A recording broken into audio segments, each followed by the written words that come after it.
परमेश्वर का धन्यवाद देता हूँ। प्रभु ने एक बार फिर हमें इकट्ठा होने का एक मौका दिया।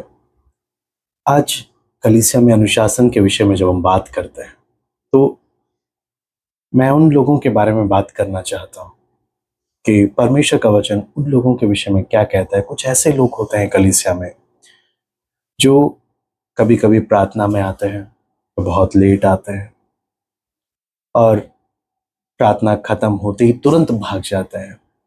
किस कलीसिया में लोगों के साथ कभी अपना रिश्ता नहीं बनाते, दूसरों के साथ बैठना बातचीत करना, कलीसिया के बाकी लोगों से कोई मतलब नहीं रखते और उनके आने जाने का, कलीसिया में आने का कोई रेगुलर संगति नहीं है, रेगुलर संगति नहीं रखते।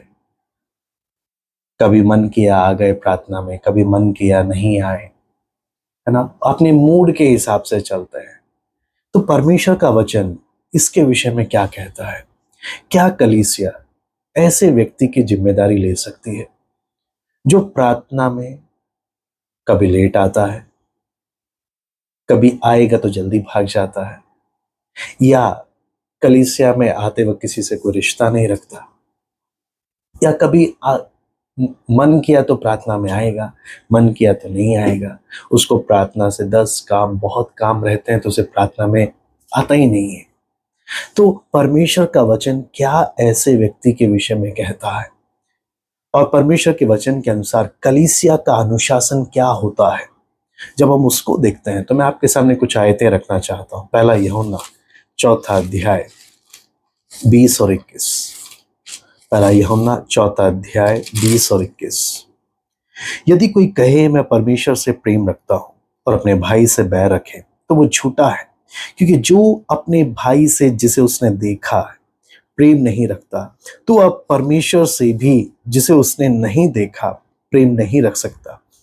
उससे हमें यह आज्ञा मिली कि जो कोई परमेश्वर से प्रेम रखता है वो अपने भाई से भी प्रेम रखे।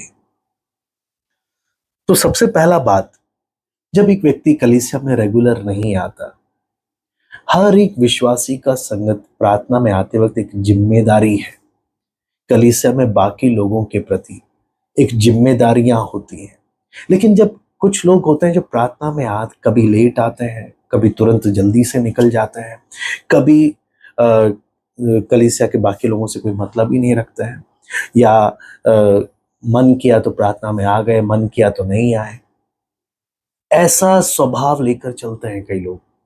तो वचन स्पष्ट रीति से इसके विषय में कहता है कि ये व्यक्ति जो कलीसिया में रेगुलर नहीं आता और अपनी मर्जी से चलता है, कलीसिया इसकी जिम्मेदारी नहीं ले सकती। क्यों? ये व्यक्ति कलीसिया के बाकी लोगों से नफरत करता है। क्यों नफरत करता है? क्योंकि इसको बाकियों से कोई मतलब ही नहीं है, बाकियों को नजरअंदाज कर रहा है। ये सिर्फ अपने से मतलब रखता है, इसको दूसरों से कोई मतलब नहीं है। तो ये साफ साफ दूसरों से कोई मतलब नहीं रखता, और जब मतलब नहीं रखता तो दूसरों की उन्नति के लिए, दूसरों की आत्मिक उन्नति और किसी भी प्रकार की सहायता में इसका कोई योगदान नहीं है। और ऐसे में, और इसके साथ साथ इब्रानियों की पत्री 10वां अध्याय उसका 24 और 25 मैं पढ़ना चाहूंगा। इब्रानियों 10 का 24-25। प्रेम और भली कामों में उकसाने के लिए हम एक दूसरे की चिंता करें। जब ये आता ही नहीं है तो प्रेम दूसरों को कैसे प्रकट करेगा? हाँ, भले काम में एक दूसरे को कैसे ये प्रेरित करेगा, है ना। एक दूसरे की कैसे चिंता करेगा जब ये खुद ही प्रार्थना में संगति नहीं करता, कलीसिया में जब संगति नहीं करता, कलीसिया में जब किसी से मतलब नहीं रखता, तो ऐसे में ये कैसे दूसरों को भले काम में उकसाएगा, कैसे ये दूसरे की चिंता करेगा। और 25 में जब पढ़ते हैं, एक दूसरे के साथ इकट्ठा होना ना छोड़ें, जैसे कि कितनों की रीति है, पर एक दूसरे को समझाते रहें, और ज्यों ज्यों उस दिन को निकट आते देखें त्यों त्यों और भी अधिक ये किया करो। कहने का मतलब, परमेश्वर का वचन स्पष्ट रीति से आज्ञा देता है, इकट्ठा होना ना छोड़ें। मतलब लगातार संगति करते रहें, इकट्ठे होते रहें कलीसिया में, एक दूसरे के प्रति जिम्मेदारी है, एक दूसरे के लिए प्रार्थना करें, एक दूसरे के प्रेम में, भलाई में, एक एक बात में एक दूसरे को प्रोत्साहन करें, एक दूसरे की आत्मिक उन्नति का कारण बने। लेकिन जब इकट्ठा नहीं हो रहे तो इसकी अनुपस्थिति बहुत कुछ बता रही है। ये परमेश्वर की आज्ञा का उल्लंघन कर रहा है। नंबर एक, जो स्पष्ट रीति से बोलता है इकट्ठा होना है, संगति करनी है, मिलकर हमेशा रहना है। नंबर दो, ये ये प्रेम नहीं रखता, इसको फर्क नहीं पड़ता दूसरा व्यक्ति का किस हाल हाल में है, इसे सिर्फ अपने से मतलब है। नंबर तीन, जब ये उपस्थित नहीं है, ये संगति इकट्ठा हो नहीं रहा है, तो तीसरा सबसे बड़ा बात क्या है, इसके जीवन में जो पाप है वो छिप रहा है, इसके जीवन की कमियां छिप रही है। कलीसिया इसकी आत्मिक उन्नति नहीं कर सकती, कलीसिया इसको प्रोत्साहन या इसको किसी बात में अगुवाई नहीं कर सकती, इसको प्रभु में बढ़ने में कलीसिया कोई काम नहीं कर सकती है ना। और चौथी बात, दूसरों के सामने कलीसिया नहीं बोल सकती। जो व्यक्ति रेगुलर नहीं है, ये आगे चलकर कुछ भी कांड करता है, कुछ भी करता है, कलीसिया उस व्यक्ति की जिम्मेदारी नहीं ले सकती। इसलिए परमेश्वर का वचन यहाँ पर कलीसिया के अनुशासन में ये स्पष्ट रीति से हम लोग देखते हैं कि जो व्यक्ति ऐसी चाल चलता है, हम उसे कलीसिया का सदस्य नहीं मानते। हम एक कलीसिया के रूप में उसकी कोई जिम्मेदारी नहीं ले सकते। अगर उसे लगता है मेरा प्रभु के साथ संबंध ठीक है, तो मुझे नहीं मालूम वो कौन सी बाइबल पढ़ता है।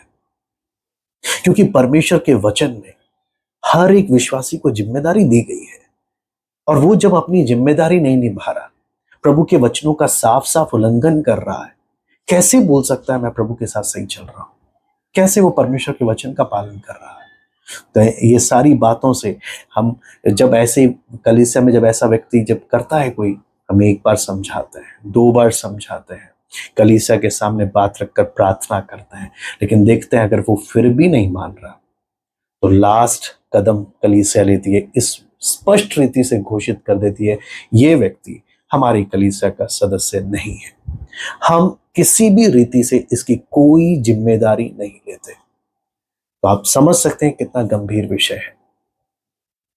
और बहुत से लोग वचन को ना समझ पाने के कारण इन्हीं बातों को ये करते रहते हैं।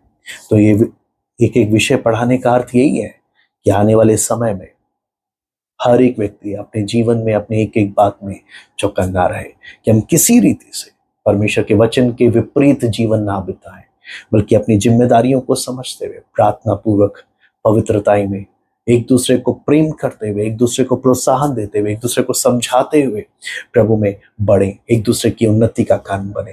आइए हम प्रार्थना करते हैं। स्वर्गीय पिता प्रभु जी, हम आपको धन्यवाद देते हैं प्रभु कलीसिया के अनुशासन में एक एक विषय जो हम सीख रहे हैं प्रभु, समझने के लिए सहायता कर, उसके अनुसार चलने के लिए सहायता कर, एक एक से आप बात करें प्रभु। सब बातों को आपके हाथ में सौंपते हैं। प्रार्थना प्रभु यीशु मसीह के नाम से